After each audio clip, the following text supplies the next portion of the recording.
Different coach. The Celtics are in the finals right now. Just put the sec on the clock. I am Ray Allen's a shot. I'm going straight to the top. Yo, what's going on, everybody? Mike here, Sports and the Real Shit Podcast, coming at you once again. As always, don't forget to like and subscribe and share and tell a friend and tell a friend and tell a friend, all that good stuff. Check out the website as always, sportsandthereal.tv. Sportsandthereal.tv. Let your peeps know what we got going on here. It's going to get better, more to come. But I appreciate you guys spending time with me as always. Even the few minutes, that you listen and watch means a lot to me. So I appreciate that. But enough of that. Still playoff basketball. Unfortunately, playoff basketball is almost over. We really want the playoffs to go on forever, but we know that's not the case. The finals are here. Finals matchup is set. OKC, Pacers, probably not what TV wanted, right? That's not what the script wrote. The script wrote for the Lakers and the Celtics. That's what the script wrote, Adam Silver. I ain't forget about you, player. By the way, before I get into it, sidebar, Adam Silver, you think we stupid? So you think we're dumb? You gonna give the Lakers Luka for a broken down AD, and then you're gonna give the Mavericks the first pick when they really shouldn't have had the first pick, shouldn't have been anywhere close to the first pick? You think we're dumb? Man, sidebar. I was watching on Netflix one of the Untold series. If you guys watch Netflix, the Untold series of different things happening in sports, the Untold series on FIFA and the shenanigans, right, going on with FIFA and the corruption. The NBA is corrupt, man. I'm sorry. The dudes play ball, they hoop. We watch it because they're hooping. As basketball fans, we love hoop. It is what it is. But the NBA, like FIFA, I guess like all these leagues where there's big money at stake, is corrupt. So you cannot tell me that the Lakers getting Luka and then the Mavs getting the number one pick is just a coinkadink. Just a coinkadink. Are we stupid? You think we're dumb, Adam Silver? No. The NBA is corrupt. Somebody's getting paid. It is what it is. Mark Cuban had just sold a team for billions of dollars, whatever it is, right? I don't know what they got going on. I don't have any proof. There's never going to be any proof, right? Even if there was proof, they would deny it. Y'all got to watch the FIFA joint, right? If you like soccer at all, you got to watch Untold FIFA story, like the corruption. But even when the facts come out, people, somehow get away with it because people get paid on their table, blah, blah, blah, right?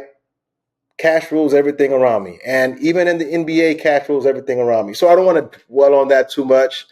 But it is what it is, right? I just wanted to call that out. Ain't no way the Mavs give Luka up for a broken down AD, right? Who's going to retire in a couple of years. Body can't take it no more. I mean, the man literally gets hurt first game with the Mavs. He can't stay healthy. And then they turn around and the Mavs get the first overall pick. Cooper Flag. Come on, man. Are we dumb? You think I'm stupid? Whatever, man. That ain't that funny. Anyway, playoff basketball. Let's get to it. I wanted to talk about this. I didn't get to record because I don't like making excuses, but some things are more important than others. All right, guys? Sorry.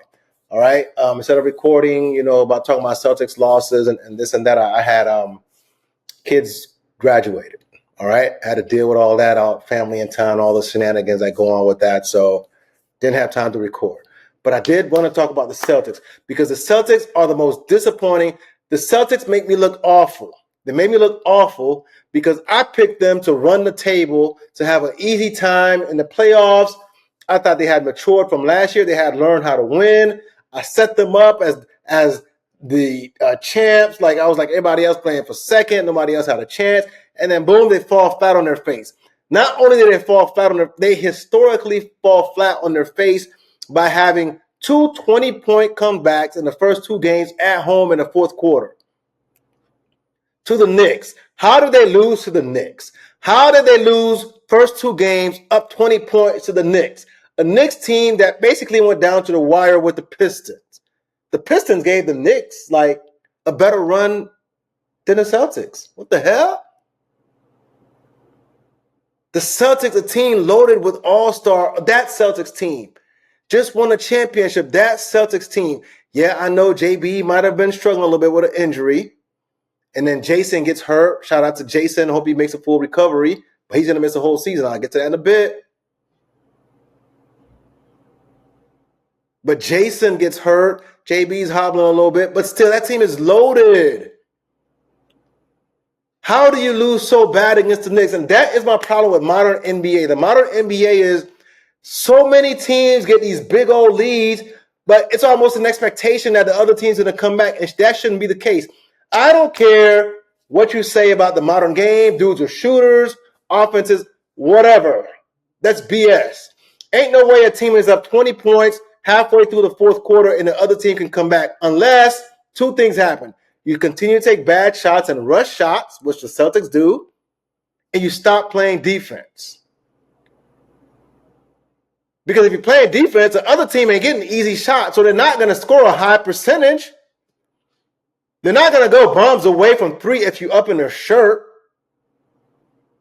So you stop playing defense because you get laxed, and you think your 3-point shooting is going to keep going, is going to carry you. So you stop making threes, you start taking bad shots. You keep taking bad shots anyway. And next thing you know, momentum is with the other team and they come back. So the Knicks did that first 2 games back-to-back in Boston. So that's a coaching issue. I don't care, bro. Don't come at me with modern offenses, the modern game. It's not a glitch. I think it was Jeff Van Gundy or Stan Van Gundy that says like that's like a feature in the modern game. It's not a glitch. It's a feature. It's part of the game that these big leads, people give up these big leads. And I don't agree with it. Well, it's a feature, but it's a feature because teams play dumb basketball. It only happens because people start playing dumb basketball. Like it's like in football, if you have a team that's running gun all day, running, shooting, 2-minute offense, cool. But at some point you get the lead, you slow down. Because too many 3-and-outs, the other team's going to score quickly and they're right back in the game. That's simple sports. Why don't modern NBA teams have the ability to slow down and not take bad shots? So why do the Celtics not have an offense outside of hunting for threes and layups? When the game gets tight, the Celtics are unable to create a good look outside of a 3 or a layup. And when the 3 ain't falling, forget about it. So if you're Joe Mazzulla, how are you not able to create a good look for your team outside of a 3 where they're hunting mismatches? And you got JT and JB taking tough step-back threes all day. So you gave that series up to the Knicks. And I don't like calling for people's jobs. I don't like calling for coaches' jobs. Like, you know what I'm saying? Like, that stuff is sacred to me. But all I'm going to say is this. Joe Mazzulla is heralded as a great coach. But a different coach, the Celtics are in the finals right now. Mark Daigneault has the Celtics in the finals right now. So I'm not telling you to fire Joe Mazzulla. Do whatever you got to do, Celtics. But I'm telling you right now, Mark Daigneault has the Celtics in the finals because they by far have the deepest team. Now, of course, JT gets hurt. And, you know, we don't know if that would have happened had they moved on different. We don't know, right? We can only speculate. But that team with a different coach is not down 3-0 to the Knicks. They're not. They're just not. And the Knicks are just kicking their butts. How?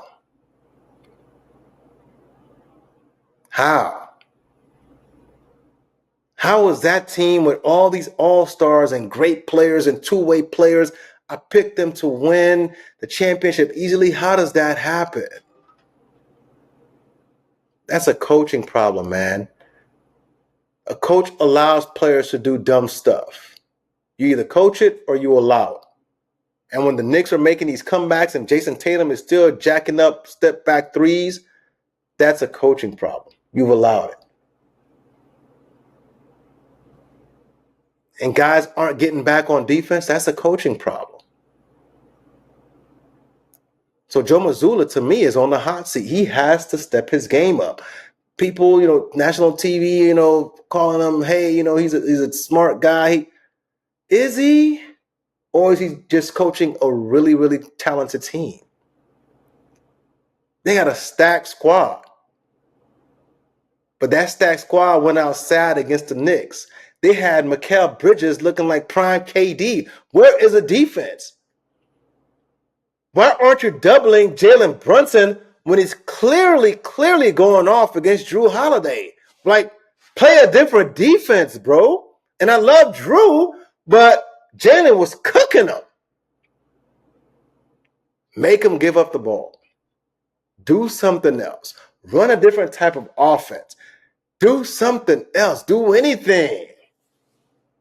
Don't just sit here and watch your team get come back on 2 times, 2 games at home, back to back, first 2 games of the series.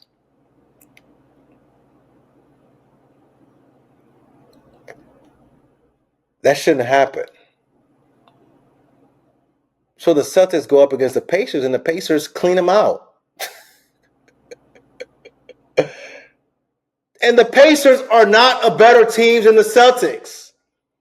So how do the Knicks look not so great against the Pacers, but they look so good against the Celtics? How are the Pacers able to expose Jalen Brunson and Karl-Anthony Towns' inability to move their feet, but the Celtics couldn't?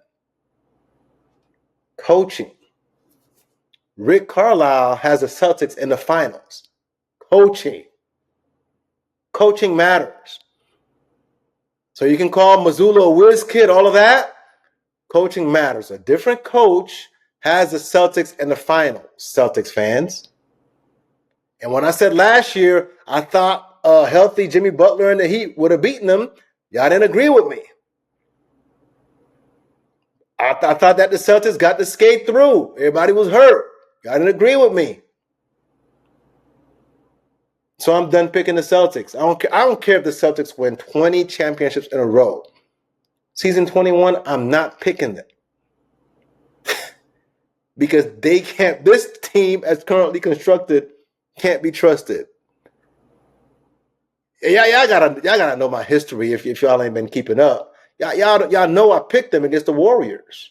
And I picked them the next year. When I don't pick them, that's when they win. So I'm just not gonna pick them. Maybe I'm bad luck. But I'm done picking the Celtics to win. And I don't know if that team gets back to the championship because JT's going to miss all of next year with that Achilles. By the way, JT gets hurt. Dame gets hurt Achilles. What's up with that? Ain't that crazy? It's wild. But JT ain't coming back till 27. Jaylen Brown, is he still going to be around? I still think they could win games. They won a lot of games in the regular season, but they're not going to be a playoff contender next year. And then JT has to come back, and then is Jaylen. So this core might be totally different. Al Horford's old. It's going to be a whole different squad. They got to find a way to stack up quickly so they can still take advantage of this prime. Yeah, man. I'm not a Celtics hater. I just know what I'm watching, and ain't no way the Pacers should mop the floor with the Knicks, but the Knicks mop the floor with the Celtics. That shouldn't happen. The Pacers ain't that good, and I'll get into that in a minute. The Pacers really aren't. They're good. They're really, really good, but they ain't that good to make the Knicks look bad, who made the Celtics look bad. So something's wrong with the Celtics, and I think it's coaching. I hate blaming coaches. I don't call for coaches' jobs. They got families too, but Mazzulla got some answering to do. So that's what it is. It made Mikal Bridges look like prime KD, man. That's just crazy. Killing them with the pull-up, 1-2 dribble pull-up. Bro looking like Kobe Bryant in the mid-range. Should never happen. All right. So that's it. That's all I wanted to cover with the Celtics, man. It just it hurt my feelings, man. I literally picked these dudes to run through the East, run through the playoffs. I'm hurt. I'm hurt. Forgive me. All right. Moving on. The Knicks. So the Knicks, I didn't think the Knicks were going to win against the Celtics. I knew they were going to struggle against Detroit. I didn't think they were going to beat the Celtics, but they did. I thought they would beat the Pacers, though, but I was wrong. And I was wrong because the Knicks have a fundamental problem that I don't know they can fix. Tom Thibodeau is known as a defensive coach. Defensive genius, came to fame with the Celtics 08 team, and then took over the Bulls job and, had Derrick Rose and the boys D'ing everybody up, but really couldn't score outside of D Rose. But he's a defensive genius. Even in a modern NBA, he knows how to coach up some defense. But the problem is 2 of his 5 starters can't play any D. So Cat can't move his feet with a nothing. He picks up some of the dumbest fouls ever. Like if Carl Anthony, it's too late, all right? I'm going to say something stupid, but I'm going to say it anyway. If Carl Anthony Towns is going to take the next step, which I feel like he's already peaked, but if he's going to help the Knicks take the next step, he has to learn to play defense. Not only play defense, not get in foul trouble over stupid stuff. Like he picks up some of the dumbest fouls, moving screens. Like, bro, smart basketball wins always. So their problem is Cat can't defend and Jalen Brunson can't defend. I was looking when you watch it on TV, it's evident. It's so obvious, right? Like you don't need the stat nerds to tell you. You don't need AI to tell you, hey man, Cat and Jalen Brunson can't defend. But I went online just to make sure the stats line up what I was seeing, and it's true. With Carl Anthony Towns and Jalen Brunson on the floor together, the Knicks' defensive rating is 130.2. This means that the Knicks allow 130 points per 100 possessions when Carl Anthony Towns and Jalen Brunson were on the court together. That is the worst defensive rating in the league this year. The entire league, not just playoff teams, in the league. Like the Jazz, like these terrible teams were better. The Knicks had no chance against the Pacers. And they had no chance against any good team outside of the Celtics, obviously, because those guys can't move their feet with a nothing. And the Pacers were like, we're just going to run the ball and push the ball, and Jalen couldn't keep up and Cat couldn't keep up. So the Knicks have a decision to make. If they're going to win a championship, they're going to have to, at some point, defend. But their 2 best offensive players can't defend worth a nothing. So unfortunately, New York fans, I don't know if this core is championship material, not because they can't score, not because Jalen Brunson is not one of the top guys in the league at scoring the basketball, Mr. Clutch himself, and he proved it in the playoffs, but they can't stop nobody. So whenever they're running up against a legit team, like the Pacers, who are going to push the pace and run hella pick and rolls, and they go by you, they kick out, spray, and shot. That's what you get, and it looks bad. It looks awful for the Knicks to get smacked around by the Pacers because I don't think the Pacers are that great of a team. Pacers have gaps in their game, too. They have limitations. 130.2 per 100 possessions with those 2 players on the floor. That's awful. Jalen Brunson by himself had an individual defensive rating of 127. The Pacers shot 59.4 against him. That is a problem. You're not going to win in the playoffs with 1 terrible defender, let alone 2. It's hard in today's game when you're starting to play the better teams. So that's the problem with the Knicks. All right? they can't really run fast breaks because Jalen and Cap really aren't that type of players. They have no bench. But most importantly, those two guys who can't defend, counters, everything that Thibodeau stands for. So what are they going to do? I don't know. But shout out to Jalen Brunson, though. I mean, one of my guys hit me up. He was like, yo, Jalen Brunson, like on a Mount Rushmore of Knicks players. I'm like, you're probably right. I mean, Knicks Mount Rushmore is looking like what? Clyde Frazier. Well, Patrick Ewing, I think, is at the top. Ring or no ring, Patrick Ewing is like Mr. Nick to me. But Patrick, Frazier, Bernard King, maybe. I don't think Bernard had the success that Jalen's had in the playoffs. And Jalen Brunson? In just 3 years, Jalen Brunson is like Mount Rushmore of the Knicks. This dude's super clutch. Unfortunately, his defense is going to get in the way of him actually winning big in New York. But Jalen Brunson is like that. I don't have nothing else. I can't praise this dude enough. His offensive ability, his clutch gene. He doesn't care who's guarding him. I mean, he was making Jrue Holiday look real sus. And nobody makes Jrue Holiday, except for Jimmy Butler, but nobody makes Jrue Holiday look like that.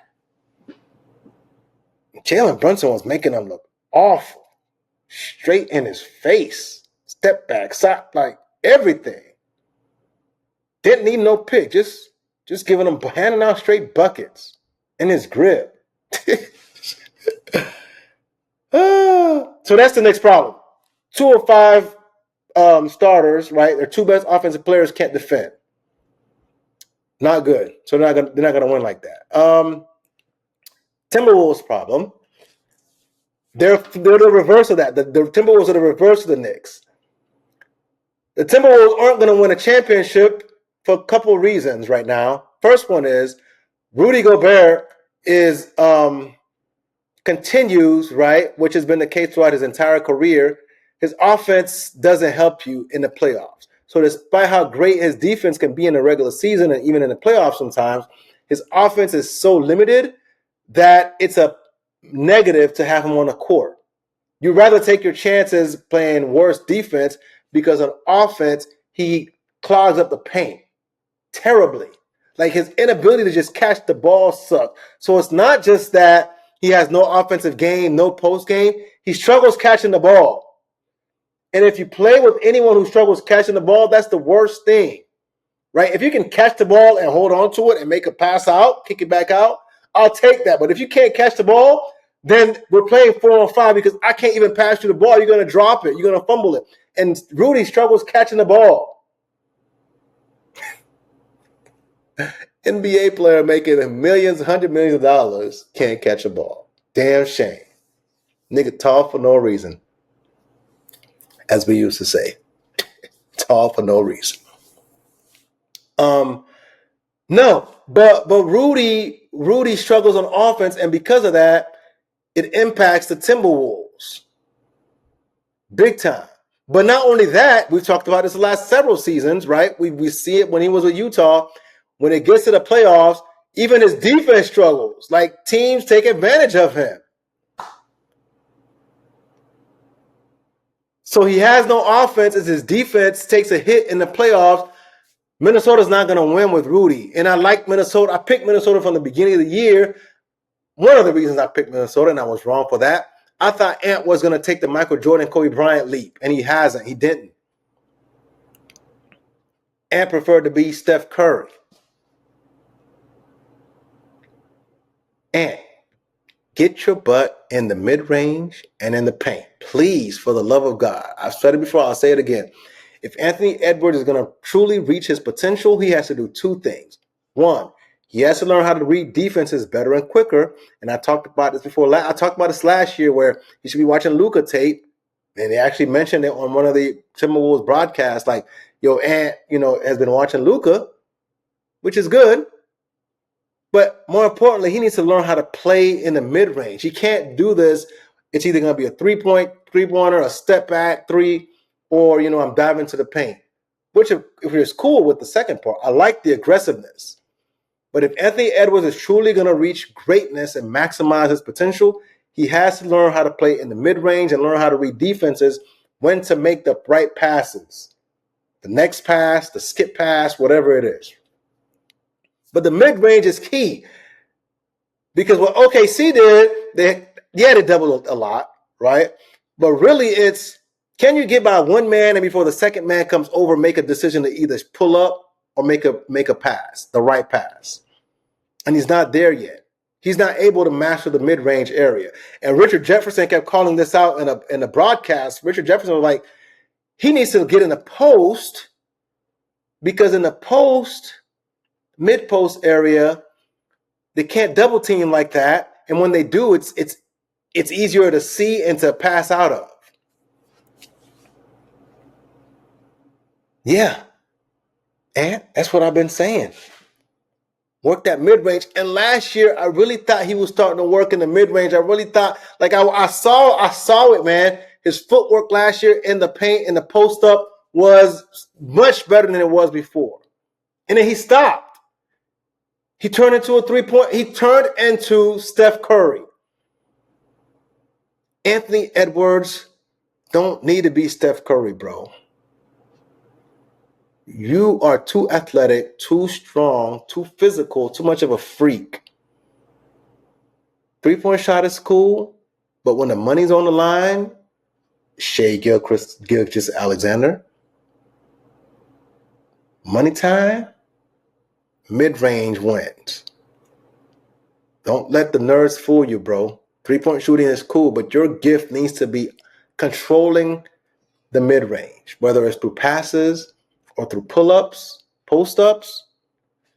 That's where Anthony Edwards is going to make the most difference. So yeah, for now though, the Timberwolves cap is limited because of Rudy. Ant's going to take another step. He is. He's going to be better. I have no doubt about it. He's too athletic. He's too good. He works on his game. He's going to get better. But their cap, yeah, Julius Randle over-dribbled a lot. He was trying to dribble against Lou Dort, and Lou Dort kept picking his pocket.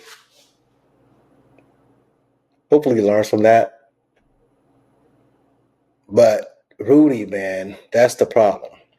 Rudy's the problem. And they need a point guard. Minnesota needs a starting point guard badly. Obviously, Mike Conley is old. He can't be a starter anymore.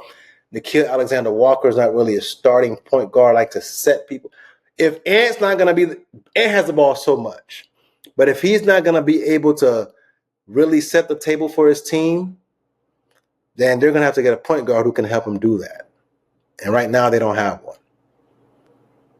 So we'll see how it plays out for them. Yeah, man, that's tough. My guy Ant, he fell for the trap of three-point shooting. He fell for it. Hopefully somebody talks to him and says, hey, man, if you own the mid-range, you'll win some rings. I know you think you're better than Jordan because you can shoot threes. Shooting threes for you, shooting threes ain't gonna be what wins championships. So here's the overall lesson, all right? We're learning this year in this modern style of basketball.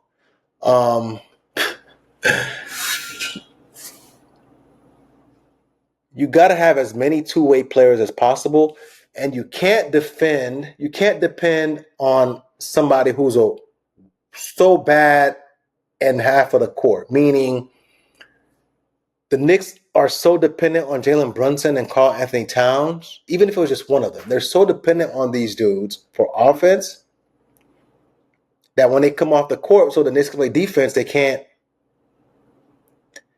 score. So if you're going to win in modern day basketball, similar to how the Warriors were, right? Prime Warriors. They had all these interchangeable pieces who could play offense and defense. The Knicks have a problem where they have guys who can score but can't defend. And the Timberwolves are reliant on Rudy. Like their defense, totally changes when Rudy is not in the game. But their offense sucks because he can't catch the damn ball.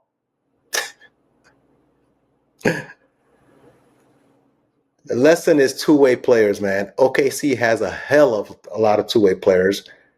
Boston has a lot of them, but coaching wasn't what it was supposed to be.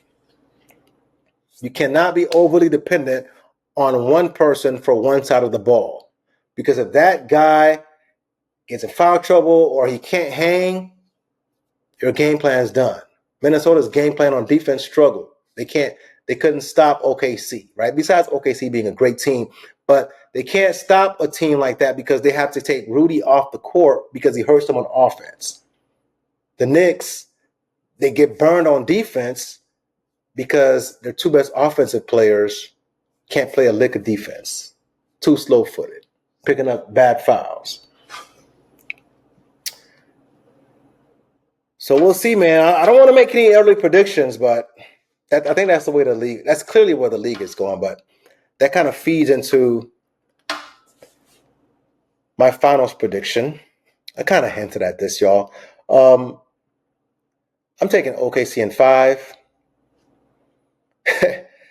OKC does what Indy does, right, which is run, but they do it better, and they play defense, and they play in the half court. OKC is just a better team. They're more well-rounded. They do everything great.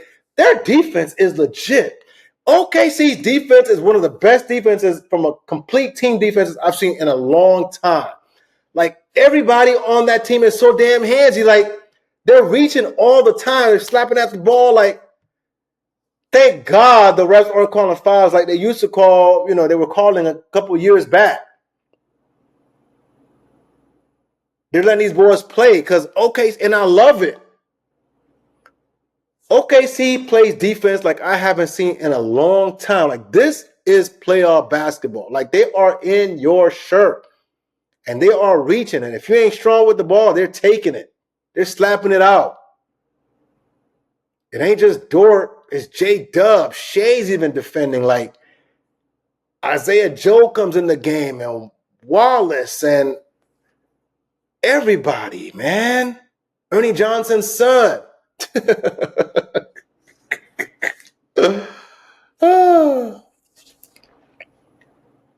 No, they just got a squad, man.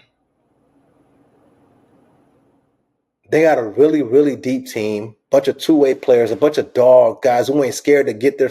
I coach my kids' AAU team, man, and that's one of the things I preach. Don't be scared to get hit. These boys ain't scared of contact. They're not scared to get their face dirty, man. Anybody can score in the NBA, but not everybody can play defense. Not everybody can play defense like that. Like, if you take out Shea and you replace him with, say, prime James Harden, it's not the same team. Because prime James Harden was so one-dimensional that he would actually hurt this team. Even though he was a machine offensively, he would hurt OKC because he doesn't defend. Like, you need a guy like Shea who's not only going to get you buckets, but he's going to get in there and defend. He's going to block shots, and he's going to slap out the ball. He's going to strip you. You're playing around, he's going to take your cookies. They are a well-oiled machine. They are well coached. They give maximum effort all the time. Caruso comes in off the bench. Like, all of these guys, they've all bought in. The culture is amazing. I thought they were going to struggle with the Nuggets because I thought Nuggets' size would have been problematic. Nope. They make up for it with effort. That's all it is. They make up for it with effort.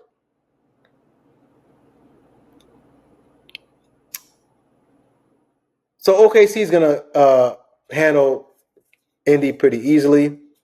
They play that run and gun game better than Indy does. Like, quick stat. For the season, OKC 17.8 fast break points per game, first in the league. Indy third in the league with 15.5. Like, everybody thinks of Indianapolis run and gun, they play fast. That's cool. Do that against OKC, and they're gonna run and they're gonna run you right out of the building because they score and get back. They do both. They don't have a weakness right now that the Pacers can exploit. So I see this series going. I would be shocked if this series goes 6. Shocked. I think OKC is just that much better. But what they're gonna put Neesmith on Shea. Okay, good defender. They're gonna hide Holly on Dort probably. Nimhart's too small, so he's gonna guard J-Dub maybe. But I feel like Ben and Obi are gonna have to play a lot this series to guard J-Dub. Siakam on Chet. Miles on Hartenstein. I don't know. The matchups just aren't there for the Pacers. Carlisle's a hell of a coach. I'm sure he'll have something up his sleeve. But this is a different monster. This is a different monster. This is what the Celtics should have been right here, what OKC's about to show the Pacers. And Shea's going to win Finals MVP. He is. Shout out to regular season MVP and Finals MVP, SGA, Shai Gilgeous-Alexander. He deserves it. He is amazing role model in how he plays and how he carries himself off the court. Like, he is what young hoopers should strive to be like. Shout out to Shai, man. But yeah, OKC's going to win this easily. But Pacers had a great year. They surprised me. I didn't think they were going to be that good. And they proved me wrong. And maybe it's because the other teams just aren't as good as I thought they were. But whatever it is, hell of a squad, hell of a run. But I think it stops here. OKC takes it in 5. Your champions for the 2024-2025 NBA season is the Oklahoma City Thunder. They do what Russ and KD couldn't do and bring it home. So that's it. Let me know what y'all think, y'all. Let me know what y'all think. Y'all don't like my picks? Y'all don't like my Celtics rant? What y'all think about Adam Silver? Is he shady? Yeah, he's shady. He's shady. But I'll come back after the series is over, give you my thoughts, and then we'll get into the off season and get ready for football season. It's been great, man. Had a lot of fun as always, talking some hoops. Appreciate y'all watching. Let me know what I can do better. I take recommendations too. But I'm gonna catch you guys next time. Bye. Sports and the real shit. Y'all be good. Peace. I'm going straight to the top. Just put the sec on the clock. I am Rihanna's a shot. I'm going straight to the top.